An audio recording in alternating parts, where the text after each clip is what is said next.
上街，沒什麼聲勢浩大，但被不安養大，不足養大，哪裏怕表態？當中一起經過了時代瓦解，十大執位再十大，路上風急雨大，一起嚇大，聽慣了境界。應該珍惜的，即使犧牲了，激起的火花仍然照耀。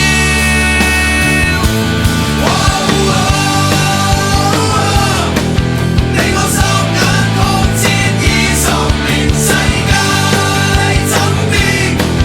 我答應你那一點，不會變。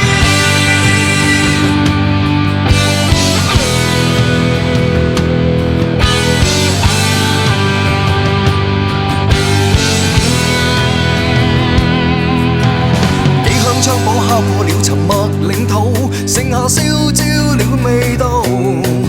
現在少點憤怒，多些厚道，偶爾也很燥。不管這種爭拗有型或老土，未做好的繼續做。活着必須革命，心高氣傲，哪裏去不到？